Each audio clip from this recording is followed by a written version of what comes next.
بەناوی خۆی بەخشندەی میهرەبان سڵاوتان لێبێت بینەرە بەڕێز و خۆشەویستەکانی کەناڵی ئاسمانی پەیام لە بەرنامەیەکی نوێ بەرنامەی نیهانی قورئان تایبەت بە مانگی پیرۆزی ڕەمەزان دەینە خزمەتیەوەی بەڕێز و خۆشەویست. سەرەتای بەرنامە دەمەوێ بە ناوی خۆم و ستافی بەرنامەکەمەوە بە خێرهاتنی گەرمی مانگی ڕەمەزانی پیرۆز بکەم. لە خۆی گەورە دەخوازم بیکات تامایی خێری و خۆشی و ڕەحمەت و بەرەکەت بیڕژێنێ بەسەر تەواوی مسلمانانی جیهان و کوردستان بە تایبەت. ئازیزان، وەک هەمیشە لە مانگی پیرۆزی ڕەمەزان ئێمە بە شێوەیەک لە خزمەت بووین بۆ خزمەتکردن بەم پەیامە پیرۆزە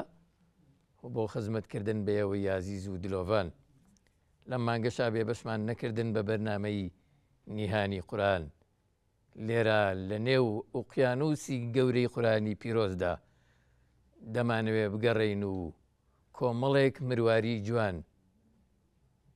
کۆمەڵێک بابەتی گرانبەها، کۆمەڵێک تەوەری زۆر پێویست بۆم سەردەما، بۆ گەنجان، بۆ هەمومان، بۆی کە بیخەینە سەر خەرمانی پڕبەرەکەتی زانست و زانیاری دینی و ئیسلامیمان. وەڵام مانگە پیرۆزەدا بەر ئەجری گەورەی عیبادەت و پەرستش بکەوین و خوا لە خۆمان ڕازی بکەین. بەرنامەی نیهانی قورئان لەگەڵ مامۆستایەکی عازیز و خۆشەویست و پۆلێک لە گەنجان دەینە خزمەتتان. باسی ئیعجازی قورئانتان بۆکەین. بە پێویستمان زانی ئەم وشەیە زیاتر و قوڵتر و ئەوانتر لێک بدەینەوە، ئاشنای بکەین لە یەکێک لە چەمکەکانیا، لە یەکێک لە بوارەکانیا. خۆی دەریایەکی زۆر فراوانە ئیعجازی قورئان. باسی ئەو چیرۆکە لە قورئانیە بکەین کە خۆی گەورە لە قورئانی پیرۆزدا باسی کردوون. بپرسین بۆچی پێویست بووە لە قورئانی پیرۆزدا کۆمەڵێک چیرۆکی پێشینان هەم بیسترا و هەم نەبیسترا و بهێنرێت و بۆ مسلمانان وەک پەیامێکی پیرۆز بنێردرێنە خوارەوە. بپرسین ئاخۆ سوودی ئەم جۆرە چیرۆکانە لە قورئانی پیرۆزدا چییە؟ چ گاریگەریەکیان لەسەر ژیانی ئێمە هەیە؟ وەڵامی چەند پرسیاریان داوەتەوە. بۆچی ئەسڵەن پێویستە ئێمە لە مێژووی ژیانی گەلان و پێغەمبەران و کەسایەتی و شوێنە جیاوازەکان کە لە چیرۆکەکان داهاتوون فێربین و بزانین؟ وەڵامی ئەم پرسیانانە لە بەڕێز و خۆشەویست ئەندازیار عوسمان محەممەد ڕەشید مامۆستای عزیزمان بە گەرمی بە خێرهاتنی یەکەین وەربگرینەوە. جەنابی مامۆستا بەخێر بێن. گەورەت کردین لە یەکەمین ئەڵقەی بەرنامەکەماندا جەنابتان تەشریفتان لێرە بوو. ئینشاءڵڵا سوود لە ئەو پانتایە فراوانە زانست و زانیاری و هەوڵ و ماندووبوونەی کە جەناب دەمێکەی کێشی و کێشاوتە ئینشاءڵڵا وەردەگرین. ئەمانەوێ وەڵامی کۆمەڵێک پرسیارمان بیتەوە دەربارەی ئیعجازی قورئان، بە تایبەت ئەو چیرۆکانەی کە زۆر سەرنجڕاکێشانە لە قورئاندا هاتوون. بە ئێستەشەوە تەنانەت بە دراماش دەیان بینی تێریان لێ ناخۆی، دادەنیشی باسییان دەکەی دەیانجێڕیتەوە وەکەوەی بۆ یەکەم جارە لە مێژووی ژیان تا بیان بینی و بیان بیستی. بە دەرفەتیشی ئەزانم بە خێراتنی گەرمی ئەم گەنجە جوانانە بکەم بۆ ناو بەرنامەکەم. سوپاستانەکەم کە ئامادە بوون، کاتی خۆتان بە ئێمە بەخشی. بەخێر بێن. دەرفەتیش بە ئێوە دەم ئەگەر پرسیارێکتان بۆ دروست بوو لە مامۆستای بەڕێز و خۆشەویستی بکەن و پێکەوە وەڵامەکەی وەردەگرینەوە. مامۆستا گیان، بە پرسیارێک دەست بە بەرنامەکەمانەکی. ئیعجازی قورئان چییە؟ بۆچی هێن بابەتێکی گرنگە و پێویستە هەمومان لی فێربین؟ بسم الله الحمد لله والصلاة والسلام على رسول الله. السلام عليكم ورحمة الله. مانگی ڕەمەزان لە گشت مسلمانان و لە ئێوەی بەڕێزیش پیرۆز بێت. سپاسدانم. هەموو ساڵە ئینشاءڵڵا بە خۆشی و بە خێر و بەرەکەت بگەڕێتەوە سەرمان. مەسلەی عجاز مەسلەیەکی گرنگە لەبەرەوەی پێغەمبەر صلی الله علیه و سلم فەرمێ خوا هەر پێغەمبەرێکی ناردبێ بە پێی گەل و بە پێی ئەو زروفەی کە تیا ژیا و سەردەمەی ژیاوە شتانێکی بۆ ناردووەکو بەڵگە و بورهان چونکە قورئان خۆشی داوای لە مقابلەکە قل هاتوا برهانەکم بورهان و بەڵگە بێنن هەر کەسێ ئیدعای شتێ بکات نابێ کاتێک کەسێکی ژیاڵێ من پێغەمبەری خوام ئەبێ بەڵگە و بورهانی پێبێ ئەو بەڵگە و بورهانانە پێوترێ معجیزە معجیزەی مەسەلەن حەزرەتی موسا عەلەیهی السەلام ئەو شتانە بووە کە لە قورئانە باس کراوە کە دەستی دەرهێناوە درەوشاوەتەوە یا عەسایەکی پێ بووە هەڵیاوە بۆ بەمار زۆر شتی تر کە لە قورئانە باس کراوە دوای ئەوە بەنسبەت حەزرەتی عیسا و سەلامی خوای لەسەر بێ طبعاً پێغەمبەران مبارەکن کە فەرمی وەجعلنی مبارەکەن ئەینەما کونت و لە هەر کوێ بم من پیرۆزم لەبەرەوە پیرۆزیەکەشی پێوەی دیارە مەسەڵەن دوعای بۆ کەسێک کردووە چاک بۆتەوە نەخۆشیەکی پێست بووە حتا نابینا بووە حتا مردووشی زیندوو کردوێتەوە بە ئەمری خوا یان باڵندە کە لە قوڕ دروستی کردو بە ئەمری خوا فووی پیا کردو بووە بە باڵندەیەک و فڕیوە ئەمە معجیزەی بینینە چونکە خەڵکی زیاتر ئەو سەردەمە عقلیان لە چاویانایە ینی خوێنەواریەکی ئەو تۆیان نەبووە ئیشەکە بەوە ڕۆیشتووە ئەوە حجە بۆ بەسەر ئەو کەسانەی لەو کاتە ئەو معجیزانەیان بینیوە هەرچەند خۆ تەورات و ئینجیلی هاتون بەڵام تەورات و ئینجیل بۆ کاتێکی دیاری کراوە بوون ئەمما پێغەمبەر صلی الله علیه و سلم فەرمێ بۆ من خوا معجیزەکەمی کردووە بە کتێبێک کە هەتا قیامەت ئەمێنێ و ئەخوێنرێتەوە معجیزەکەی قورئانەکەی مامۆستا من پرسیارێکم هەیە ئەمە داواکرا و مەطلوب بووە لەو کەسانەی کە ئیدعای پێغەمبەرایەتیان کردووە یان خۆی گەورە بە پێغەمبەرایەتی ناردوونی بۆ سەر گەل و قەومەکان مەطلوب بووە هەی بێت بەڵێ یان ئەی خەڵک چۆن حجەی لەسەر دروست بێ خی گەورە فەرمێ وما كنا معذبين ئێمە عەزابی کەس ناین حتا نەبعث ڕەسوولە تا پێغەمبەر نەنێری کە پێغەمبەر ئەنێرێ ئەو خەڵکە بچیا بزانن پێغەمبەرە ینی حتا کە ئەچێتە لای فیرعون حەزەتی موسا سەلامی خوای لێبێ ئەڵێ کوا بزانم بەچیا بزانم تۆ پێغەمبەری تۆ لای ئێمە گەورەمان نەکردی لە ماڵی منە نەبووی طبعا نزیکی 30 ساڵ لە ماڵی فیرعون نبووە دوایەوە ڕۆژ 10 ساڵ و هاتەوە بە 40 ساڵی بوو بە پێغەمبەر تۆ 30 ساڵ من بەخێوم کردو ئێستا ئیدعای پێغەمبەرایەتی چیەکەی یان پێغەمبەری خۆمان سەڵات و سەلامی خوای لەسەر بێ کە 40 ساڵ لەناو گەلەکەیە بوو ڕۆژێک نە شیعرێکی و تۆ نە پەخشانێکی و تۆ نە قسەیەکی کردو هیچ شتێ ئەمە لە پڕ ئەڵێ من پێغەمبەرم بەچی پێغەمبەری بەم شتانە لەبەرەوە خی گەورە بۆ ئەوەی سدقی ئەچکە بۆ ئەمە دنیا و قیامەتی ئەو خەڵکە لەسەرەوە وەستاوە لەسەرەوە وەستاوە خی گەورە هەمووی لەسەر قورئان محاسەباکە ئێگەر خی گەورە وەکو خۆیە فەرمە سەنوریهم ئاياتنا في الآفاق وفي أنفسهم حتى يتبين لهم أنه الحق من بۆ خۆم کتێبم چل کتێبم نووسیوە هەتا ما بەمەم کتێبانە چابەکەمە و پیاچمە و پوختەیەکەم و مەحاولاکەم بڵاو بێتەوە من ئینسانێکم دوای مردنی خۆم ڕەنگە بڵین دارێکی نەشر مەکتەبەیە شتێک کتێبەکانم بڵاو کاتەوە مدەتێکی تر بڕکە بەڵام قورئان وانە قورئان لەو ڕۆژەی هاتووە تا قیامەت پارێزراوە لەو ڕۆژەی هاتووە تا قیامەت خی گەورە دەستی پێوەیەتی بەچی بەوەی کە حتا قورئان خوێنی بۆ نێرێ ئەم قورئان خوێنە گەورانە کە دەرەکەون بۆ ئەوەی کە خەڵک بێنەوە بۆ قورئان چەندەها کەس لە سەردەستی عەبدولباستا مسلمان بوو چەندەها کەس لە سەردەستی ئەبوو عەینین شوعەیشا و لە سەردەستی مەنشاوی ئەمانە هەر بە قورئان خوێندنەکەیان لە فەڕەنسا و لەکوێ بەبێ هەر لە قورئانیش تێبگە مسلمان بوون خوا مفەسیر ئەنێرێ خوا مجاهید ئەنێرێ خوا داعی بۆ ئەنێرێ ئەم مجدد ئەنێرێ بۆی ئەم داوایە بگەێنن جا ئەمانە پێویستیان بەچیە بە ئەوەیە کە بەڵگە هەب بەڵگەکەی پێغەمبەر صلی الله علیه و سلم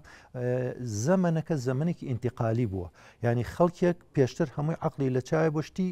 مەلموسی ویستووە خوای گەورە هەم بەڵگە مەلموس و بینراوەکانی یاوە بە پێغەمبەر صلی الله علیه و سلم کە سەحابە بینیویانە و هەم معجیزە هەتایەکە یاوەتێ بۆ چونکە ئەم قورئانە ئەبێ هەتا قیامەت مای هیدایەت بێ خوا بەشەریەت لەسەر ئەم قورئانە محاسەباکە ئیعجازەکان جەنابی مامۆستا وەڵام گۆی ئەو داواکاریەی ئەو سەردەمانە بوون یان بۆ هەمیشەیی ئەمانی پێغەمبەر صلی الله علیه و سلم ئەوانەی کە لەو ڕۆژە ڕوویان ناوە پەنجەی مبارەکی خسووەتە مقدارێک ئاو لە پەنجەیەوە هاتوو دەرەوە 1500 کەس لێی خواردوێتەوە ئەو کەسەی بینیوێتی بڕای پێەکە یا خواردنێک سەحابەیە کردوێتی لە شەڕی خەندەقا بەشی دە کەسەکە 1500 کەس لێخوا ئەمە خۆ دیارە بەس بۆ ئەوانە ئێمە ئیمانمان پێێتی وەکو مسلمان بەس ئەگەر کەسێکی تریش ئینکاری ئەو ڕیوایەتە بکە کێشێک نییە ئەمە قورئان خۆی کە ئەمێنێتەوە هەتا قیامەت ئەخوێنرێتەوە قورئان خۆی معجزەیەکی هەتا هەتایە خوای گەورەش خۆی وعدیاوە کە بەردەوام معجزاتی دەرخا ئەم معجزاتانە بۆ ئەوی حجە بێ بەسەر خەڵکەوە خی گەورە ئێوێ حجیان بەسەرا دروستکە کە ئیتر سبینێ وتی ئەوە نەبوو ئەوە فلان عالم ئیمانی نەهێنا بۆ ئەوە فلان شت نەبوو ئەوە سدقی قورئانت نەبینی تۆ کە ئێمە پێش 1400 ساڵ وعدمان ناوە ئەم دینە بە شەرق و بەغەرب بڵاو بۆتەوە ئەی ئێستا نبینی تۆ بەهۆی ئەنتەرنێتەوە لە هەموو ماڵێکە لە هەموو خێمەیەکە لە هەموو لادەیەکە لە هەموو شوێنێکە بەس بە کلیکی هەرچیت ئەوێ لەبارەی ئیسلام و بە هەموو زمانەکان هەیە ئێمە وعدی خۆیان کام دینە بڵاوە بێتەوە یوریدونە لیطفئوا نور الله بأفواههم والله متم نوری نوری خۆی تاوا کردویانە ئێمە گەر 1400 ساڵ لەمەوە پێش ئەمە ئاەتە هاتوتە خوارەوە مسلمانان تعزیبە دران و ئەکوژران و جادەکەی تەسک بوو دەوڵەتیان نەبوو ئەم ئاەتە هاتوتە خوارەوە ئەو کاتە پێغەمە ساواسمە فەرمی ئەم دینە بە ڕۆژهەڵات و ڕۆژاوا بڵاو بێتەوە بە شەو ڕۆژ ئەگاتە هەرکوێ ئەم دینەش ئەگاتە ئەوێ ئەمە خۆ بە فتوحات نەکرا هەر بە ئەنتەرنێت کرا بەهۆی ئەنتەرنێتەوە هەرچی شار و دێ و هەرچی شوێنێک تۆ تەسەورەکەی کە ئەنتەرنێتی لێبێ ئیسلامی لێ بە هەموو زمانی ئیدیکەواتە حجێ بەسەر خەڵکەوە ئەگەر کەسێ بێوێ هەر کلیکێ بکە هەرچی جوابێ دەستی ئەکەوێ ئەم هەموو یوتیوب ئەم هەموو زانایە ئەم هەموو خەڵکە ئیشەکە ئاسان بووە کەواتە کە تۆ سدقی ئەمە ئابین مەسەلەن کە ئەفەرمێ والله يعصمك من الناس خوا تۆ پارێزی محەممەد لە خەڵکی ئەمە ئاەتێکی قورئانە ئەو ڕۆژە ینی تا 23 ساڵ کە پێغەمە ساڵ وسلم پێغەمبەرایەتیە کرد ئەوە پاراستی ئێمە هاتین دوای چی هاتوین مەڵێن لە 4-5 ساڵی پێغەمبەرایەتی هاتووە یەکێک گوێی لێ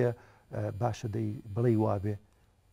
خۆمە ئیمانمان بە قورئانەوەش ئیمانیان پێی بووە بەڵام دوای 23کە کە تا پێغەمە ساوسم خوا خۆی ئەجەلی تەواو ناکە ئەو هەموو مؤامەرەی لێکرا نیانتوانی بیکوژن هاتنە بەر ماڵەکەی ئەم هەموو گەنجە بەشم شێرەوە دەوری ماڵەکەیان ناوە پێغەمەری خوا لە بینیانەیەتە دەرەوە کەس نایبینێ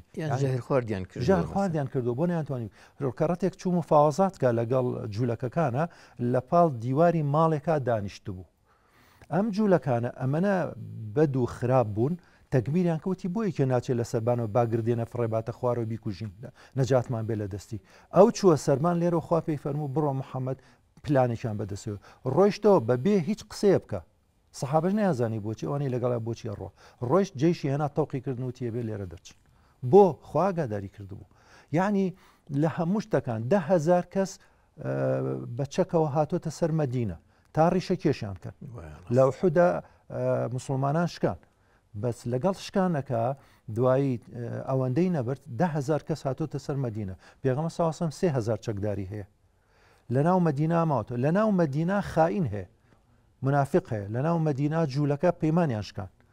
ڕۆژگاری هەنی زۆر مسلمانان ئیتر لەرزین چۆن لەرزینێک ئێدەی ئەمە خوای گەورە بە ڕەشەبا و بە ترس و بەمە مسلمانانی سەرخست حقیقەتی ئەوەت بۆ دەرەخای گەورە چۆنەتوانێتی پێڵێ سدقی ئاەتەکانی قورئانە بینی هەر لە سیرەتی پێغەمبەرەوە صلی الله علیه وسلم کە ئەم خوایە لا يخلف الله وعده وعدی خۆی خلاف وعدی نییە ومن أصدق من الله قیلە کێ لە خۆ ڕازگەوترە چونکە خوای گەورە هەرچی بێ ئەیکا کەس ناتوانێت دەست بێنێتە ڕێ ئێستا من و تۆ جەنابەت موعیدێک دانێن سبەینێ سەعات دۆنگە یەکە بینین 1000 سەبەب پێ من و تۆ ناتوانین یەک بینین بۆ یاڵێن ئینشاء الله ئەگەر خواویستی بەڵام بۆ خۆی ڕەب العالەمین هەرچیەکی بێ و هەر وعدێ بە ئەی باتە سەر لەبەرەوە ئەو شتانەی کە قورئان باسی کردو ئەو معجزاتانەی قورئان بە هەزاران بەڵگەمان هەیە و بە ملیۆنەها بە سەدان ملیۆن کەس لە درێژایی مێژووە بەو معجزاتانە مسلمان بوو زۆر باشە جەنابی مامۆستا ئێمە لە بەشێک یعنی بەشێکی بچووک لە بەشی ئەعجازی قورئان کە باسی گێڕانەوەی ژیانی گەلانی پێش و پێغەمبەرانی پێش و هەندێک کەسایەتیە پشتیوان بەخوای گەورە لە مەڵقە و لاڵقەیەکی داهاتووی بەرنامەکەمان بە وردی باسی لێواکەین بزانین ئەعجاز چۆن لەم چیرۆکانەی کە لە قورئانی پیرۆزدا بۆمان باسکراوە دەرەکەوێت ئەو گەرانێک کە پێشووتر باسکراون ئێمە بە چاوی حەقیقی لەم سەردەمەیە کە دنیا پێشکەوتووە کە تەکنۆلۆژیایەکی زۆر گەورە و فراوان هەیە کاتوانین بگەڕین بە هەموو کنج و کەنەبرەکانی دنیا هیچ لە ئاسەواری ئەم قەوانەمان ئەم چیرۆکانەمان ئەم کەسایەتیانەمان ئەم شوێنانەمان بۆ دەرکەوتووە من هەمەوێیان پرسیارە بکەم جەناوی مامۆستا لە ڕووی چیرۆکە قورئانیەکانەوە ئیعجاز چۆنە لە قورئان؟ بەڵێ قورئانی پیرۆز زۆر جۆری ئیعجازی تیا ئیعجازی زمانەوانی کە عارەب دەستەوسان بوون بەرامبەری ئیعجازێکە کە ئینشاءڵڵا جەنابەت لە بەرنامەی ترا باسیەکەن و مامۆستای بەڕێزیدن چیشکە خەنە سەری ئیعجازی تەشریعیمان هەیە ئەو شریعەتەی کە هێناوێتی چۆن ئیعجازی تایە کە بە کەڵکی مرۆڤایەتیەت ئەو شتانەی کە حرامی کردووە بۆچی حرامی کردووە ئیعجازی تایە مەسەلای ئیعجازمان هەیە لەسەر لە بواری پزیشکیە مەراحیلەکان و قۆناغەکانی کۆرپە لە قورئان باسیەکە کە یەکێکی وەکو کیثمۆر کە یەکێکە لە 12 پرۆفیسۆری گەورەی بواری ئەجینە موسڵمانە بێ بەو مەراحیلانە ئەمە خۆی بۆ خۆی معجیزەیە لە بواری طوبیە لە بواری مەسەلەن فەلەکە قورئان کە باسی کۆمەڵێشتی بوونەوەرەکە معجزەی تیا مەسەلە لێ ئەفەرمێ لە بواری گیانلەبەرانە ئەفەرمێ ئەوانەی لە دەوری ئێوەن لەم باڵندە و لە حیوانات و هەمووی ئومە من وەکو ئێوە خۆ پێغەمە ساسم نەهاتووە کەسێکی باحیز بوو بێ بزانێ مێلورە ئومەتە یا سەگ ئومەتە یا هەم گیان لە بەرانەی تر هەنگ ئومەتە ئەمانە ئومەتن یا ئومەتنی ئێستا کتێب دەرەچێ ئەڵێ ئەوانیش ئومەتن هەر کتێب هەیە بە ناوی ئەوەوە کە ئینگلیزیە و کە کەسانی بیانی دەریان کردو پاش دیراسات و بەحسی زۆر کامێران بردوتە بڵێن ماڵی شوێنی کونی مێلورەوە بۆ ئەوی بزانن چی ئەکە بردویانتە شانەی هەنگەوە بزان هەنگ چی ئەکە بەم هەموو وردەکاریە کە بە ملیۆنەها عالم بە دەیان و سەدان ساڵ خەریک بوون بە ملیۆنەها دۆلاریان سەرف کردووە ئەجا توانیوانە بەس ئەمە بسەلمێنن کە ئەوانیش ئومەتن وەکو ئێوە گەورە پێشتر باسی کردو لە قورئانە کەسێکی نەخوێنەواری 1400 ساڵ لەمە پێش ئەم معلوماتانە زادەی بیری ئەو ڕۆژە نییە مامۆستا بەکر سدیق کتێبێکی بالمناسبە ناوی قورئان زادەی بیری ئەو ڕۆژە نییە سەقافەتی ئەو ڕۆژە نییە چونکە هەر کەس ئێستێمە باسی شتێ بکەین باسی سەردەمی خۆمانەکەین ئەمە باسی 100 ساڵی تر کی ئەتوانێت بە تەفسیل باسیکە یعنی ئەم فکرێ ئەم معلوماتە لەم سەردەمان نییە لەکوێی هێنا قورئانە گەر غەیب نەبێت کە خوا خۆی فەرمێ تیلکە من ئەنبائی الغەیب نوحیها ئیلەیک ئەمە غەیبە بۆتە نێری ما كنت تعلموا تۆ نەدەزانی ولا قومك گەلەکەت نێ ئەزانی من قبل هذا پێش ئەمە ئێمە بیڵێن فاصبر إن العاقبة للمتقين عاقبة بوا ذلك من أنباء الغيب نوحي إليك وما كنت لديهم إذا أجمعوا أمرهم وهم ينكرون تو لەگەڵ یانە نەبووی کە پیلانیان ئەجێرا ئەمە غەیبە ئێمە بە تۆ یاڵێن لە سوورەتی یوسفە قیسەی یوسف تۆ چوزانی براکانی چیانە کرد و چۆنیانە کرد چی بوو چی نەبوو ئەمە دوایەوە ذلك من أنباء الغيب نوحي إليك وما كنت لديهم إذ يلقون أقلامهم أيهم يكفول مريم كمريم لدايك بو كدايكي وتي من أمن الله أبخشم بمعبدك خزمتك لوي لبيت المقدس أمانة وتيان كي بيقريت أخوي تيرو بشكانا كرد قال أي محمد تول لو تيرو بشكا لوي نبوي بزاني كي مريم قريت أخوي كحزتي زكريا قريت أخوي وما كنت لديهم يختصمون كمناقشة ودم دميان بون تول لوي نبوي چی ئەمەی پێوتووی ئێمە وما كنت بجانب الغربي إذ قضينا إلى موسى الأمر خۆتۆ لەگەڵ حەزرەتی موسا نەبووی کە ئێمە لای شاقی توور وەحیمان بۆ نارد ئەی لەکوێ تێنا ئەڵێن تەورات و ئینجیل لە قورئان لە تەورات و ئینجیلی وەرگرتووە تەورات و ئینجیل تەورات 50,000 هەڵەی تایە زاناکانی خۆیان ئەڵێن 50,000 هەڵەیان لێ دۆزیوەتەوە ئەگەر وا بواە قورئانیش ئەمان هەڵەی تایە ئەبوو بەڵام قورئان نا مهيمنة قرآن خواوەسفەکەات کە مهيمنە مسەیترە و ڕاستیان ئەکاتەوانێ غەڵەتەکانی بۆ نمونە غەڵەتێکی ئەوان کە ئاڵێ خۆی گەورە شەو ئەرز و ئاسمانەکانی دروست کرد لە 6 ڕۆژە واستراح في اليوم السابع لە ڕۆژی حوتەمە ئیسراحەتی کرد خۆ قورئانە فەرمی وما مسنا من لغوب ئێمە هیلاک نەبووین تا ئیسراحەت بکەین غەڵەتەکەی ئەوان ڕاستەکاتەوە کە بە غەڵەتەوە کە چاپی تازەی ئینجیل و ئەمانە ئەکەنەوانێ ئەو نەسا ئەگۆڕن گۆڕیانە بەچی هەر لە عەربیەکە نەسەکان کە تەرجمە کردو گۆڕیانە بەچی لە ئیشەکانی بۆوە لە ڕۆژی هەشتەمە چکە عیبە تۆ بڵێ بەخوا خوامان و بوو پشوویە ئەها حتا خۆیان گیریان خواردۆ بەدەستێەوە کە ئەم تەورات و ئینجیل چکە بەشەر دەستکاری کردووە معهەدی ویستار هەیە لە معهەدی ویستار 200 زانە لە هەشتاکانەوە 85 ئەوانەوە هاتن وتیان با ئێمە دیراسی ئینجیل بکەین بزانین لە هەموو بوارەکانە زاناکان لە بواری مێژووە جوگرافیا لە بواری کیمیا هەموو بوارەکان مێژوو ئەمانە بزانین ئەمە تا کۆ ڕاستە هی خوایە پاش دیراسی چەندەها ساڵ خۆیان ئیعلانیان کرد خۆیان مسڵمان نین ئیعلانیان کە وتیان لە سا 84 ئینجیل هەڵبەستراوە لە سا 16 کەلامی خوایە ئەمە دلیلە بۆ صدقی قورآن کە خۆی گەوە وعدیەوە ئینا نحن نزلنا الذکر وإنا له لحافظ ئیپارێزین پیاوێک پاکستانیەوە ئەزانم هاتووە چی کردووە هاتووە کۆنترین قورآن کە هی سەردەمی سەحابەیە کە ماوە لە مەتحەفەکانە سوورەتی فوسیلەتی هێناوە سوورەتێکی هێناوە ئەم سوورەتە هاتووە لە هەر سەدەیەکە دواییتر کە قورآن نووسراوەتەوە ئەوسا بێسەر و بۆر بووە دوای ئەوە کە نووسراوەتەوە تا ئەمڕۆ هاتووە لە لاپەڕەیەکە ئاەت لە ژێریەکە نووسیوەتی بڵین پ بڵین قورآنە لە سەدەی یەکەوە هەتا ئێستا ئەم پانزەی هێناوە ئاەت مقارنەیەکە ئەڵێ وەرە بزانە فەرقێکی تایە دەی چوار ئینجیلە دەست ناکەوێت کە وەکو یەک بن هەمووی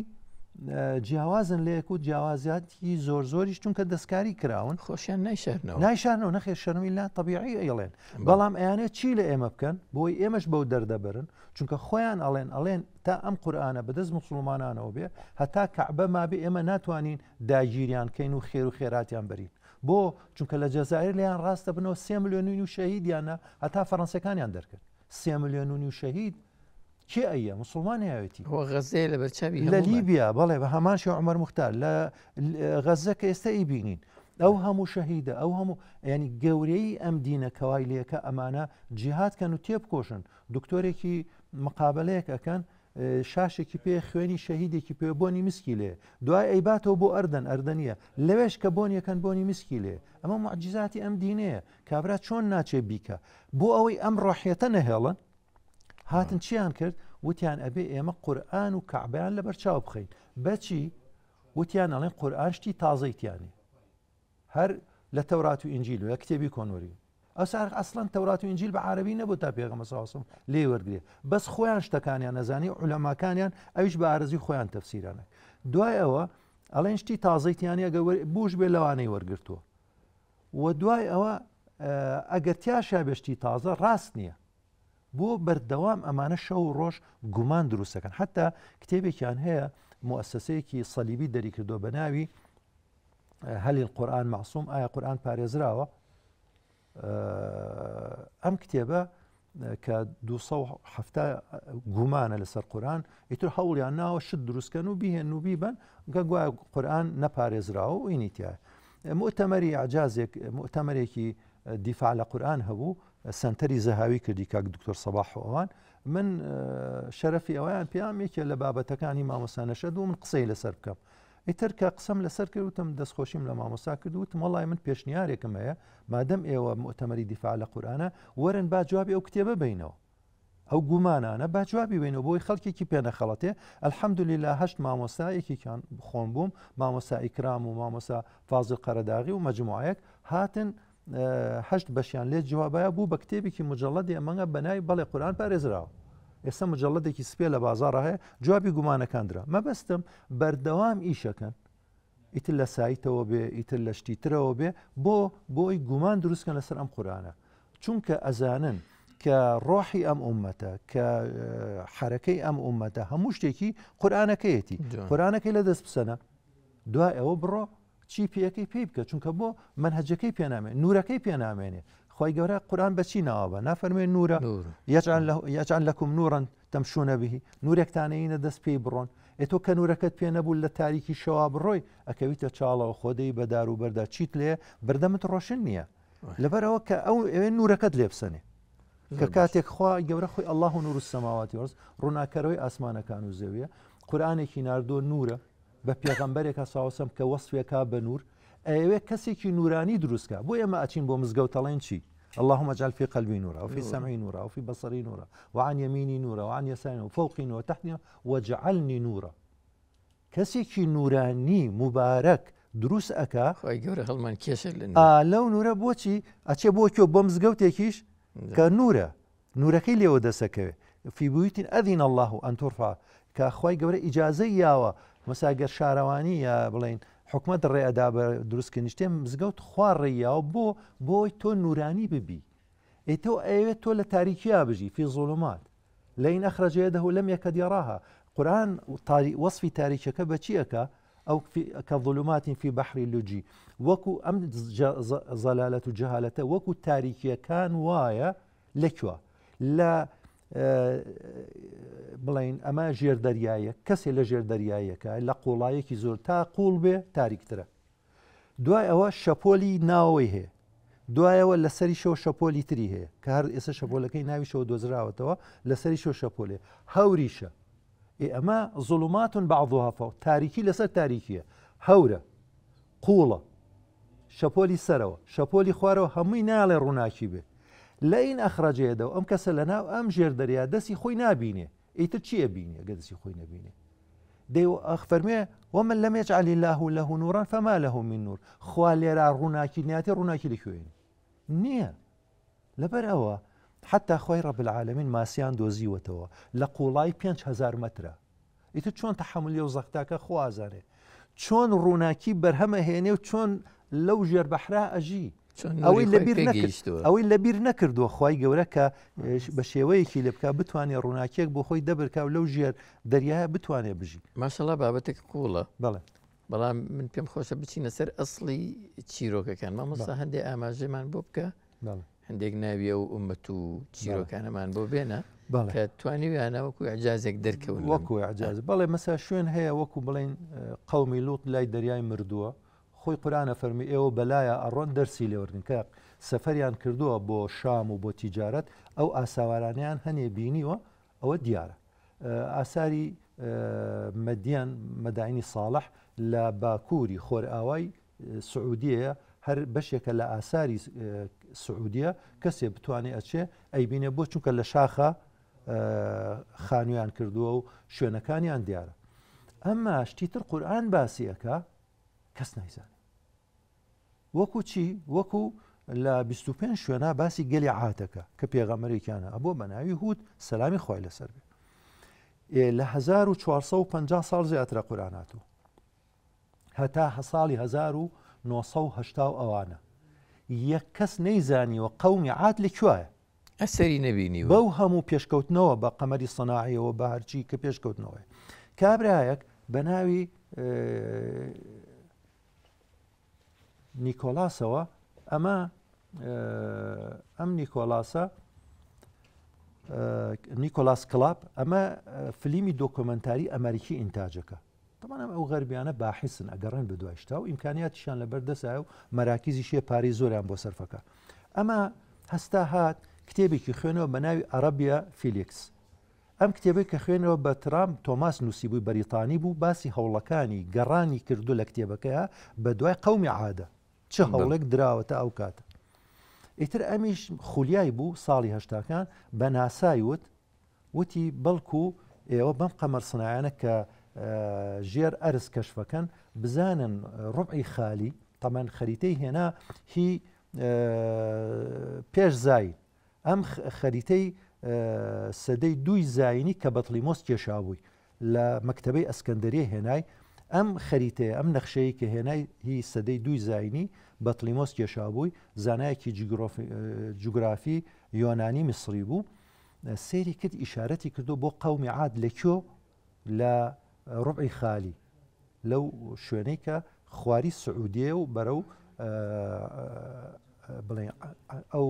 خوارەوە ئەوە منطقەیەکی ڕوبعی خالی یەک قەترە بارانی لێ نابارێ دەرەجەی حرارە لە 50 دایم بەرزترە وەزعێکی زۆر گەرم و خەڵکتیان ناژی ئیشارەتی بۆ ئەوێ کردو ئەوش سەحرایەکە بە قەمەر سەناعەکانیان ئەمان تا ئەتوان 25 مەتر زیاتر ژێر کەشف بکەن سێریان کرد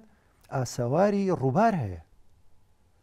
ئەمە شوێنێکێ مەسەبە ئەو ڕووبارانە ئەچنە ئەو مەسەبەوە ئەو ئەچنە ئاوەکە ڕژێتە ئەوێەوە ئەمە وای لێکردن کە تەرکیزیان بچێتە سەر ئەو شوێنە ئیتر دیراساتی تریش مەملەکەتی ئیبیلا دۆزرایەوە لە ساڵی 60ەکانە لە سووریا مەملەکەتی ئیبیلا کە ئاسارەکانیان دۆزیەوە خشتی قوڕین هەبوو لە مەکتەبەکەیان دۆزیەوە خشتی قوڕین دیابوو کە نووسینی مسماری و کۆنیتیایە سریان کرد لەم نووسینە مسماریە کۆنان لەسەر ئەم خشتە قوڕانە باسی گەلێگەکەن کە عادی ناوە و بە قوت بوون و زۆر بەهێز بوون و تیجارەتیان کردووە ئەمان تیجارەتیان لێ ئەویش تاکید بوو کە ئەو قەومە هەبووە ئەی لە کوێن بیدۆزینەوە ئیتر ساڵی 1990 هاتنە سەر ئەوەی کە بچن بۆ کۆ بچن بۆ ڕوعی خالی دیراسەیکەن تەمان ئیتر علەمای حتا جوولەکەی تیا بوو ئیتر سعودیە ڕێنیان لە ڕێی سەڵتەنەی عومان و ئەوانەوە چوون شەڕی کۆیت و ئەمانە 1990 دەستی پێکرد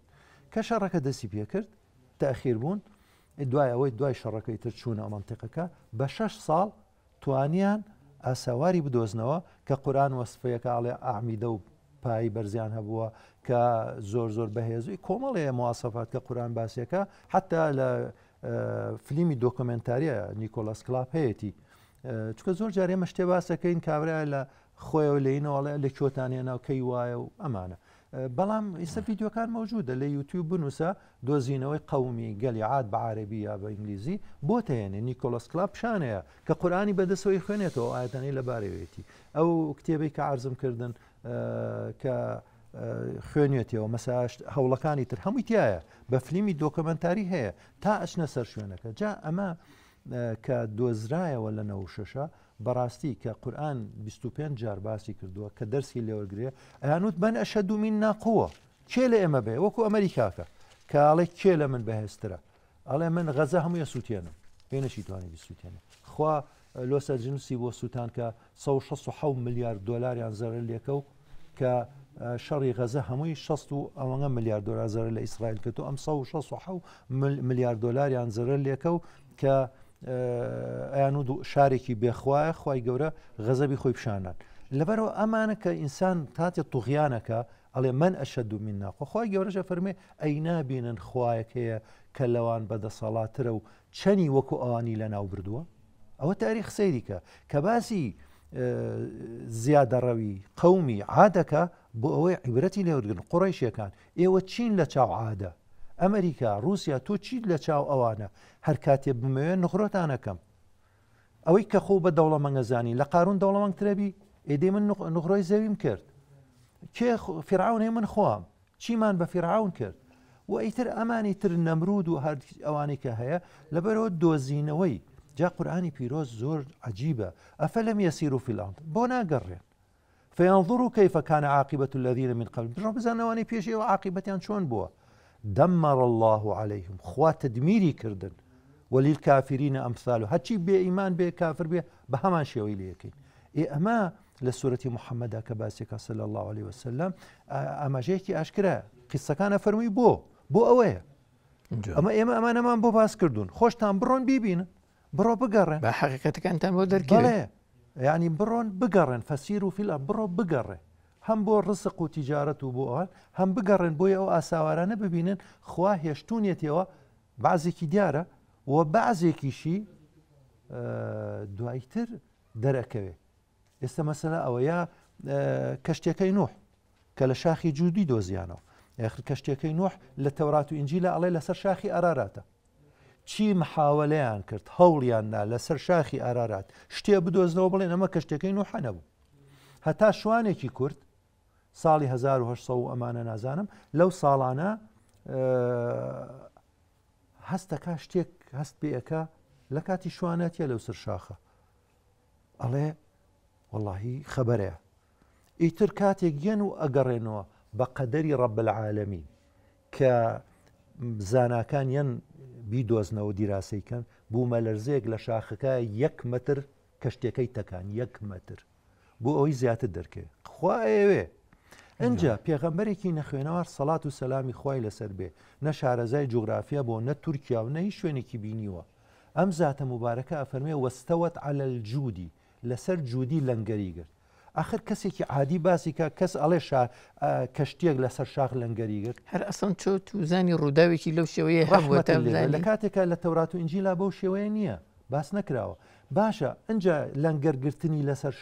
شاخیش چی ناوەکەی جوودیە ئەڵێن ناوە بە ناوەکە بەعام قەستە بە بۆ چونکە لەسەر شاخی جوودی دۆزیانەوە بۆ کە دەرکەوت ئەم پێغەمبەرە سەڵات و سەلامی خوای لەسەر بێ کە کەسێکی نەخوێت تا 1950 دوای 1950 ئەمانە کەس نێزانی لەسەر شاخی جوودیە دوای دۆزیانەوە بەردی گەورە هەیە بۆ لەنگەرگرتن بەردە گەورەکانیان دۆزیەوە عولەماکانی وێنەکان هەیە ڤیددیۆکانی هەیە یعنی حجەی بۆ کەس نێشتۆتەوە کە لە جەڕێ بکە کاکە ئەم قورآنە باسی قەومی نوحی کردووە لافاوێک بووە ئەم لافا و زریانەی کە بوو ئاوی ئەرز و ئاسمان لێکیاوە بە جۆرێک کە لە تەنورەوە کە شوێنی ئاگرە ئاو هاتوتە دەرێ ئەمە بە ئیزنی خوا کە بووە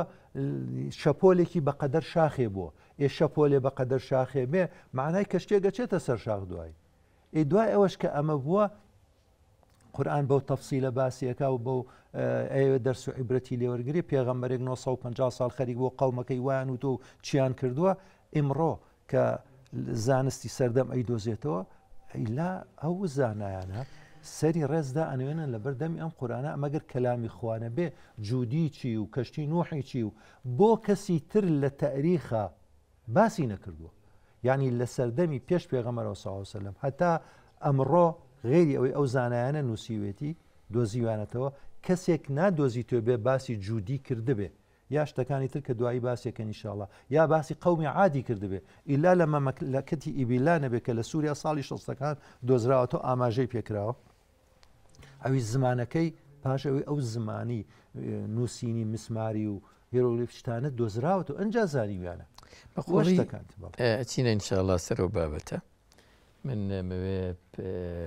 هەڵوێستەیەک لە بەرامبەر ئەم گەنجانە بکەم زانم بابەتەکەیان پێ چۆنە وەگە پرسیارێکیشیان هەبێ پێویست بە وەڵام کە وەڵامی بدەینەوە من دڵنیا مەمانە گەنجی ئەم سەردەمن و وردن بە دقەتن و بەڕاستی بە شوێن وەڵامی پرسیارەکان ناگەڕێن کە ئێستا لە لای خۆمان و لە لای دەرەوەی خۆشمانەمانە پرسیارگەلێکی گرنگن جا دەرفەتیان پێدەم ئەوەیان کە پرسیاری هەیە بە بەشداری بەرنامەکەمان بکەن فەرموون بسمیلا بە ناوی خوای گەورە سپاس بۆم دەرفەدا سپاس بۆ مامۆستای عەزیز خێر بێت بیلال عەبدوڵڵا محەممەد لە کەلار و هاتووم خوێندکارم لە زانکۆی گەرمیان لە قۆناغی دووم لە زانستی کیمیا بەخێر بێ سپاس دەکەم مامۆستای عەزیز باسی تەورات و ئینجیل و قورئانت کرد ئێستا لە سەرانسەری جیهاندا گەلی مسلمانان ئەوەی کە بیستومانە و دەی بیستین لەلایەن مامۆستا ئاینەکانەوە لەلایەن ئەو مامۆسایانی کە زانیاری زیاتریان هەیە لەلایەن دینەوە بە پێشکەشی ئێمەی دەکەن زیاتر باسی قورئان دەکەن دەڵێ خوای گەورە فەرموویەتی لە ئاەتی ئەوەنە لە سوورەتی ئەوەنە ئەم پەیامی گەیاندووە بۆ ئێمە بۆ زیاتر گوێبیستی قورئان دەبین بۆ زیاتر گوێبیستی تەورات و ئینجیل نابی خۆ ئەوش پەیامێکی خوایە و لە ئاسمانەوە دابەزیوە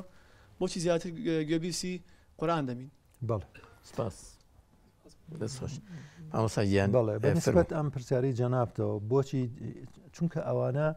نەسخ بوونەتەوە کاتێک کە پێغەمبەرێک یەت بۆ مەرحەلەیەک ئەو مەرحەلەیە ئیتر ئیشەکەی تەواو بووە کتێبەکەشی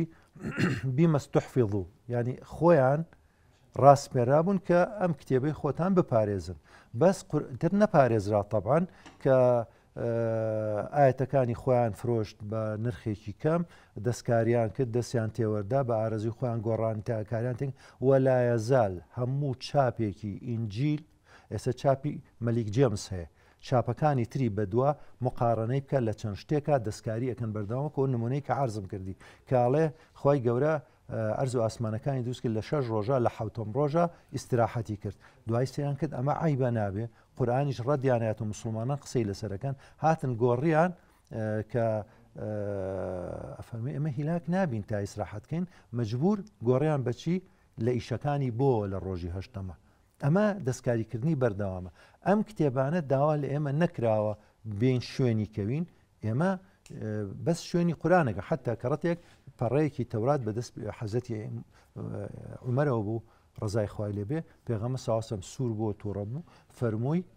ئەگەر ئیسا و موساش بێنەوە سەلامی خۆیان لەسەر بێ ئیلا قورئانەکەی من تەطبیقەکەون و ئەبنە شوێن کەوتەی قورئانەکەی من ئێمە لە یەک مەزدەرەوە وەرەگرین کە ئەویش قورئانە بۆ چونکە خوا وعدی پاراستنیەوە ئێستا مەسەلەن تۆ لەو کولیەی ئەخوێنی لەسەر کتێبێک ئیمتیحانەکری لە بەشی کیمیا بۆ نمونە ئیتر تۆ کتێبەکانی تر بەرپرس نین چی تیاگ باس کراوە و خۆ بە هەزاران کتێبی تر هەیە لەو بابەتە لەو شتانە مەگەر بۆ ئیطلاعی خۆت بخوێنیتەوە ئەجینا منهەجی مقرڕ بۆ تۆ ئەو کتێبەیە کە ئیمتیحانت لەسەر ئیمتیحانی ئێمەش لەسەر قورئانە جا ئەوەی کە جەنابە دەڵێ من شتێکی تری بۆ ئیزافاکەم پێویستمان بە کەسانێکە وەلو من تۆزێکیم کردووە و ئەشیکەم ئینشاءالله کە بێن ینی ئەوەمان بۆ دەرخەن کە ئەم هەڵانەی لە تەورات و ئینجیلە چی وازحە مەسەلەن هاتوون باسی پێغەمەرانەکەن بە شێوەیەکی زۆر ناشرین ئەڵێن کچەکانی حەزەتی لووت باوکیان سەرخۆش کردو و ئەویان لەگەڵا کردو ئەمە کەسێکی بازاڕی نایکە پێغەمبەرێک و کچی پێغەمبەر ئەمەتان لەکوێ هێنا ئەڵێن سولەیمان سحری کردو و قورآنیش دیفاعی لێکە وما کەفەرە سولەیمان ولكن الشیاطین کەفەڕوا دیفاعی لێکە سولەیمان نەسحری کردووە سەلامی خوای لێبێ و نا کفریشی کردووە مەسەلەن یان ئەمانەی کە تایەتی یعنی شتی تایە سەرسبێکە حتا ئەحمەد دیدات بە ڕەحمەتی خوا کە لەگەڵ قەشەیەکە مناقەشاکە ئەڵێ تەحەدا دەکەم بڵین $1000 تێمێ ئەو نەسەب خوێنەرەوە جیمس کواردت نازم ناوێکی هەیە کابرای قەشەکەم قابلاکە لەگەڵ ینی منازەراکە لەگەڵێ داڵێ و نەسەب خوێنەر بزانام ڕوودیە بخوێنیتەوە یعنی شتی وای تایە سەرسپیەکە ئەمە هی خوانی ئەسڵەکەی نەماوە نەخێر ئەسڵەکەی نەماوە اینجا شتی تایە شتەکانی دەستکاری کراوە بە وازحی بە ئاشکرا عرضم کردی معهدی ویستار 200 زانە هاتن دانیشتن لە هەموو بوارەکانە دیراسی ئینجیلیان کرد وتیان لە ساڵ 84 هی خوانیە خۆیان ئەڵێن جا دیراسیان کردو ئەڵێن 50,000 هەڵەی تایە ئیتر بۆ نمونە یەکێ لە هەڵەکانتان عرضکەم کە ئەڵێ تەمەنی زەوی کە حسابێکی لە تەورات وشتەوە 6,000 ساڵەکە بۆچی ئەعلانێک نەکراوە لە ئیسرائیل ئەعلانەکە ڕسمی دایناسۆرێکە تبزانە بۆچی کردویانە نووسراوە بڵین ملیۆنە ساڵ تەمەنێتی بوو بە هەرە یعنی چی ملیۆنە ساڵ تەمەنێتی ئێمە تەورات ناڵێ 6,000 ساڵ عرس هەیە ئەمەتان لێکەوە ئەعلانەکە لابن ئەمە لەگەڵ تەناقضات هەیە یعنی نییە بەس قورئان ناڵێ چەند زانان هاتوون ئەڵێن 5 ملیار ساڵە زەوی هەیە و 13 ملیار ساڵە کەون هەیە و ئەمە بۆچوونی زانکانە قورئان نایە باسی ئەوە بکە کە چەنە بەڵام ئەمەیان وتووە و بوشە بە مشکیلەوە میرەوان سەرەتا سپاسانەکەم بۆ بانگێشکردن خۆشحاڵم لەگەڵ مامۆستا بەڕێزانە لێرە ئامادەبوونمان هەیە تەنابەت ناوم هێڤار ئومێدە لە کۆلێژی بازرگانیم لە بەشی ئایتی لە سلێمانیەوە هاتووم بەخێر بێت سپاسانەکەم مامۆستایان بە پێی قسەکانتان کە فەرمووتان بە پێی مروری زەمن سەلمێنراوە کە عادووە ثەمود لەسەر کێوێک عادووە ثەمود کە کەسانی باڵادەست بوون بەهێز بوون خۆیان بە گەورە زانیەوە و باسی کەشتێکەکەمان کرد کە لەسەر کێوێک نیشتوتەوە بە پێی زەمن دۆزراوەتەوە ئەو گومان و با بڵین بێ دینەکانی کە با بڵین موسڵمان نین سەبارەت بە ئیسلامەتی دروستیەکەن لەم ڕۆژگارە ئێمە تەنانەت وەڵامێکی ئیمانیمان پێی هەیە وەڵامیان بینەوە علمێکیەتە پێشەوە پێڵن علمی تێگەیشتن لە دەقی قورئانی ئێمە تەنها وەڵامی ئەو علمە بینەوە لە ڕێگەی ئیمانەوە کە خۆمان نەتوانین وەڵامێکی ئێقناع پێکەرمان پێ هەبێت بەو کابرایە کە بیسەلمێنین پێی کە ئەم شتە وایە ئایا ئێمەش ئەمە ئەسەلمێنێکی ئێمە بێدەنگ بین سەبارەت بە هەنێ پرسیار کە لێمانەکرێ ئایا بڵین لەوە چێ لە سپەینە لە نەوەکانی داهاتووە ئەم پرسیارش وەڵامێکی هەبێت تەنها ئەومە بوو سپاس بەڵێ بەنسبەت پرسیار و ئەو شوبهاتانەی کە دروستەکەن مەوسوعەیەکمان هەیە وا بزانم 28 مجەڵەدە بە 200 زانە چەنە مەوسوعەکە هەمووی ڕەدی شوبهاتە من خۆم هەمە لەسەر شوبهات لەسەر قورئان شوبهات لەسەر سیرەی پێغەمبەر شوبهات لەسەر فەرموودە بەدەیان و بە سەدان کتێب بە کوردی و بە غەیرە کوردی و بە زمانەکانی تر هەمانە مواقعمان هەیە بۆ ڕەدی شوبهات مواقع لە ئینتەرنێتە هەر شوبهەیەک بینوسە جوابەکەت بۆ هێنێ ینی هەموو شتەکان ئاسان بووە کە جوابی هەیە ئەوانیش بەردەوام خەریکن کە شت بدۆزنەوانێ ئیتر بەردەوام ئەوان ئیشەکەن چکە بالمەکر و اللەیلی وەالنەهار شەو ڕۆژ خەریکن و پارەیان پێیە و مەبەستیانە بیکەن یعنی إن الذين كفروا ينفقون أموالهم ليصدوا عن سبيل الله. أخ پارە خۆشەویستە تۆ وەرە پارە سەرفکەی بۆ ئەوەی خەڵک لە ڕێی خوا دوورخەیتەوە پارە چەند بۆ مەسەلەی تەبشیر ساڵی 365 ملیار دۆلار سەرفەکرێ کە مزگەنی بن بە دینی مەسیحیەت و خەڵک بێن لە ئیسلامی دوورخەنەوە بەرنامەیان هەبوو تا ساڵی 2000 هەموو ئەفریقا بکەن بە مەسیحی لە ئیسلامیان لایەن تەنها دکتۆر عەبدوڕەحمان سومێتێک کە دکتۆر بوو هات لەگەڵ ژنەکەی و چوو لەوێ کەوتە خزمەتکردن بە پارەیەکی کەمەوە بە پارەی خێرخواست توانی 11 ملیۆن و نیو کەس مسلمانکە خەو خەیاڵی یان بەبا یەک کەس ئەجا وەرە ئەوانی تر یەکێکیان کە مامۆستا شێرزاد چوو بوو بۆ کۆنگۆ ئابزانم وتوی مامۆستا بەس پانتۆڵێک و مکەبەرێکم بۆ بکڕە جلەکانم بە کەڵک نان دراون و باچمە ناو خەڵکە من مناقەشاکەم مکەبەرەشم نایەنێ قەشەکان پێیانە ئەو های بە تیاتی بە ئەلیکۆپتەریە تو ئەڕۆ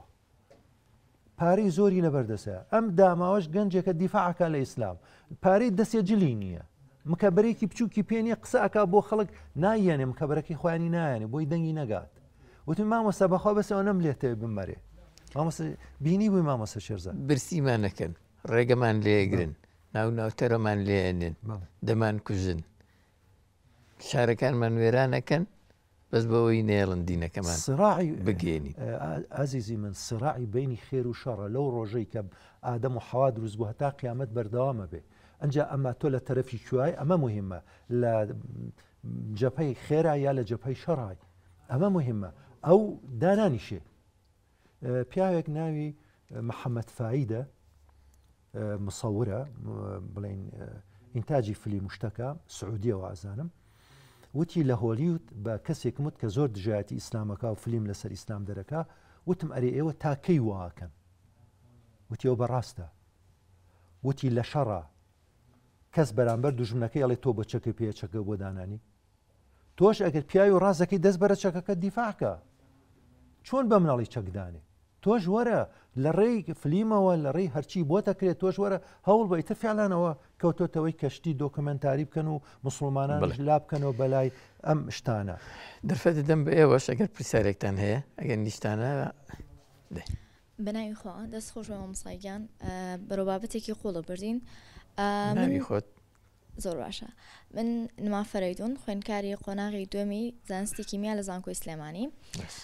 سەرنجێکم هەبوو لەو بەشەی قسەکانت کەوت لە تەورات لە 184 دروستکراوی دەستی خەڵکیە و خۆیان گۆڕان کاریان تیا کردو لە 16ەکەی قسەی خوایە ئێمەش گومانمان لەوە نییە کە قورئان 100% هەمووی ڕاستیە و بۆ هەموو بار و دۆخێک و بۆ هەموو کاتێک گونجاوە بۆ ڕابردوو بۆ ئێستامان و بۆ داهاتوش ئەگونجێت لەگەڵ هەموو بار و دۆخێکیشە ئێمە وەکو گەنجێ لەوانەیە ڕۆژێ لە ڕۆژان کەسانێک بێنە لامان و کەسانە بناسین کە موسڵمان نەبن یاخۆت هەر دینێکی تریان نەبێت یانیش هەر باوەڕیان بە خوای گەورە نەوێت بەتایبەت ئەوانەی کە ئاینێکی ترن باوەڕیان بە تەورات یان ئنجیل هەیە بەڕای تۆ ئێمە لەو بەشەی کە بزانین خاڵێکی هاوبەش هەیە لە نێوان قورئان و لە نێوان تەوراتیان ئنجیلە ئەو خاڵە هاوبەشە بێنین بە شێوەیەک بە نەرمی کەسەکە تێبگەێنین کە بڵین ئێمە دژی دینێکی تر نین دژی تەورات نین دژی ئنجیل نین بەڵام ئەوە بۆ سەردەمی خۆی ڕاست بوو ئەو بۆ کاتی خۆی ڕاست بوو بەڵام لە دواترە پێغەمبەر محەممەد صلی الله عليه وسلم هاتووە کتێبەکەی ئەو ڕاستە ئێستا ئێوە خەڵکانێکی تر دەستکاریان کردووە بەڵام لەو پۆینتەیە ئەوەش کە هەیە لە تەوراتە ڕاستە بەڵام لەلایەکی ترەوە غەڵەتی تایە بە شێوەیەک بۆی بینین کە خاڵی هاوبەش هەبێت بۆ جۆرە تێبگەێنین دەستت خۆش بێ بەنسبەت ئەوەوە فعلا ئێمە ئوسلوبی ئێمە ادعو إلى سبيل ربك بالحكمة والموعظة الحسنة وجادلهم بالتي أحسن ئەبێ ئێمە بە چاکترین شێوە ئەمە بکەین ئەمەی من یەکسەر ڕوبەڕووی بمەوە تۆ هەموو شتێکت غەڵەتە و خراپە وایە طبعا ئەوە نابێ ئەمە بێ لەوێ و بۆی باسکەی کە مەسەلەن برادێکی بەڕێزم کە سەفیر بوو لە فاتیکان کوردە کاک عومەر بەرزنجی دۆست و خۆشەویستمە وتی لە فاتیکان بووم میوان وشتم هات لەوێ سەفیر بوو فترێک وتی پێم وتن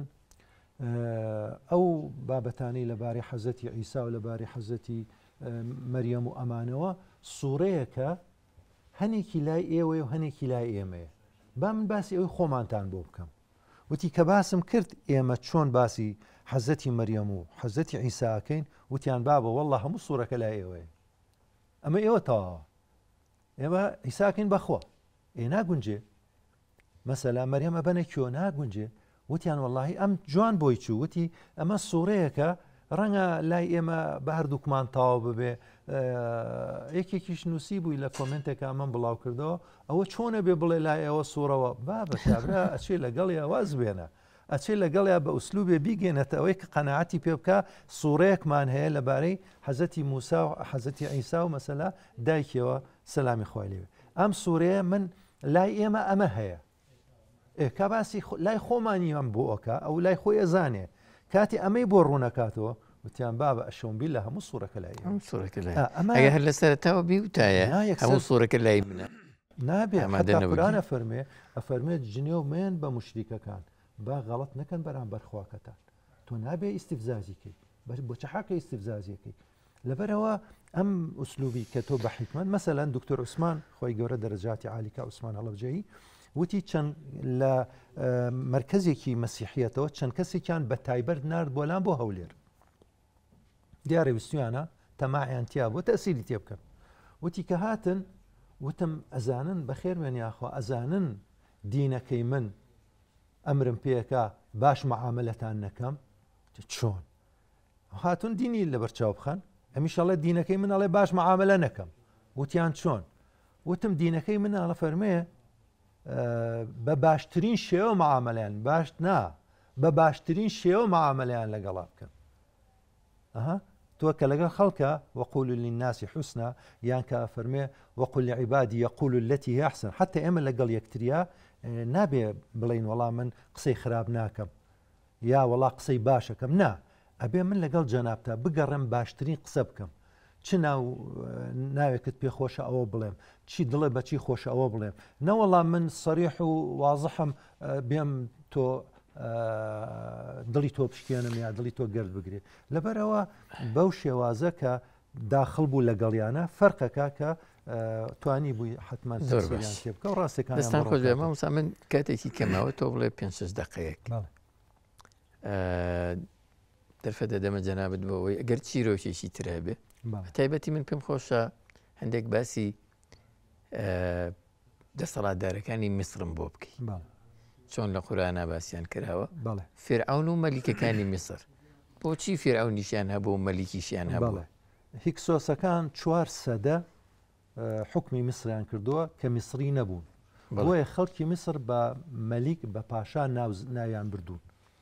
ئەمە ئەوانەی کە میسری بوون و حکمیان کردوون پیانوتون فێرعەون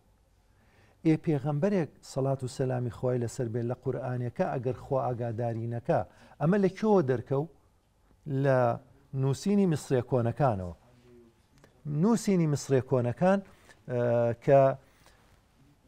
شتیان نووسیوە هەڵیان کەنووە بەس چۆن بخوێنرێتەوە هەتا ساڵی 1990 کەس نێزانی ئەم نووسینانە باسی چێک ساڵی 1990 بەردێکیان دۆزیەوە پێڵێن بەردی ڕەشید لە شاری ڕەشید دۆزرایەوە لەوێ 113 سانتیمە بە 75 سانتیم بە 27 سانتیمیش نیویش ئەستورە ئەم بەردە بە 3 زمان بە میسری کۆن کە هیروگلیفی پێڵێن لەگەڵ قیبتی لەگەڵ یۆنانی 3 دقە لەسەر یەک هەمان دقە بە میسری کۆن بە قیبتی بە یۆنانی نووسراوە باسی چیەکە کاهینەکانیان سوپاسی پاشا بەتلیمۆسی پێنجەمەکەن کە زەریبەی هەڵگرتووە لەسەر ئەو معبەدەکانیان سوپاسیەکەن بەس سوپاسەکە بە 3 زمان نووسراوە لەسەر ئەو بەردە تۆ زمانی یۆنانی ئەزانی قیبتی نازانی هیرۆگلیفی کەس نایزانێ بە مقارڕەنە توانیان حرفەکان بدۆزنەوە زمانی عەرەبی 28 حرف نییە حرفەکانیان دۆزیەوە هاتن بەوە هەمووی ڕەمزە توانیان زمانی هیرۆگلیفی بدۆزنەوە کە زمانی هیرۆگلیفیان دۆزیەوە بۆیان دەرکەوت کە ئەوەی زمانی حەزەتی یوسف مەلیکە پاشایە ئەوەی زمانی موسا عليهەیهی سەلام فرعونە ئەوەی قورئانیش باسیەکە بە هەمان شێوە. بەڵێ یاخود شتێکی تر قورئان باسی بەعلەکە باسی زەوجەکە باسی ئیمڕاکە مەسەلا لە مەسلەی ژن و پیا و ئەمانە کەچی لە یوسفە عليهەیهی سەلام ئەڵێ وەئەلفەیا سەیدەها لە دەلباب سەیدەها یانی کی یانی مێردەکەی بۆ ئەڵێ سەیدەها بۆ زەوجەها بەکارنایەنێ ئەویش دیسان لەویا دۆزراوە کە زمانی میسرێ کۆنەکان لە زمانی یوسفە بە مێرد و تراوە سەید ئەمە خوا نەبێ کێ ئەزانێ ئەوان مەسا بە شەرتی قورئان کەلیمەی تری بەکارهێناوە هەر لە شوێنی ترە بەس لەو شوێنە بەکارهێنێ وشەی زەوجی بەکارهێناوە وشەی مەسەلا ئیمڕا و نازانم ئەمانە وشەی بەعلی بەکارهێناوە ئەمما لەوێ نە حتا بەعلیشی بە حکمەتێنەوە مەجال لێ باسیکەین ئەمما بەنسبەت سەیدەها ئیلا خوا نەبێت کە سڕێکە و ئەویش بەهۆی دۆزینەوەی ئەو زمانەوە زانیان کەوایە دوایش تەبانینە سەر شتی تری ئینشاءڵڵا لە بەشێکی ترە من کۆتایی بە بەرنامەکە ئەهێنم دیسان دەرفەتە دەمە جەنابێت هەر بە پوختەیەک ینی بە دووسێ داخە بزانین ئەم ئیعجازی قورئانە چۆن بخینە خزمەتی دینەکەمان چۆن بخێنە خزمەتی ژیانمان وەکو دیندارێک ینی سوودی لێوەرگری. مامۆستای خۆشەویستم ئێمە پێویستمان بە یەقینیاتە لە دینە بەبێ یەقینیات ناکرێت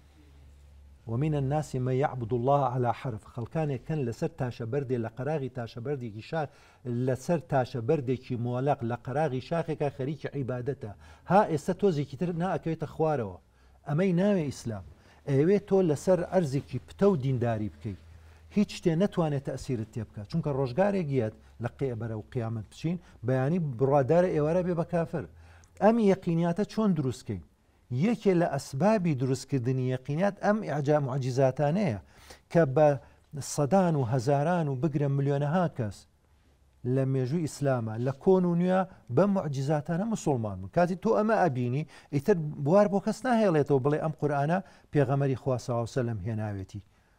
لەکوێی هێنا کاتێکە ئەمە لە هیچ شوێنێکان نییە ئەم معلوماتە ئەم بابەتە لە هیچ شوێنێکان نییە. من لە کۆتاییە دەسۆشی لە جەنابتانەکەم بابەتێکی ورد و بە پێستان باس کرد خۆشایەنیەوەیە لە ژیانی ڕۆژانەمانە زیاتر متابعی بکەین و زیاتر لەبارەیەوە بخوێنینەوە واشی وەرمان گرتووە بیگەێنین ئێوە گەنجن گەنجانی هاوشەوەی خۆتان گوێتان بۆگرن هیوادارین و بینەرە بە ڕێزانش سوودێکیان لە بابەتەکەمان وەرگرتە بێ و توانی بێتمان بە هەمومانەوە خزمەتی ئەم دینە و پیرۆزە و خەڵکی خۆمان بکەین. دووبارە سپاس و ستایشی بەڕێز مامۆستا ئەندازیار عوسمانەکەین کە تەشریفی هێناوە بابەتە جوانی بۆ شی کردینەوە خی گەورە ئینشاءڵڵا بیکاتە توێشی و قیامەتتان. بینەرە ئازیزەکان لە ئەڵقەی یەکەم بەجێتانە هێڵین ئەڵقەی دووهەم پەیوەست بە ئیعجازی قورئان ئینشاءڵڵا پێتانەگەینەوە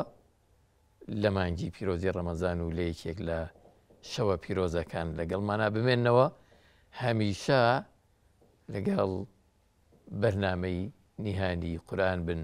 بۆ بیستنی بابەتی جیاواز. والسلام علیکم ورحمة الله وبركاته.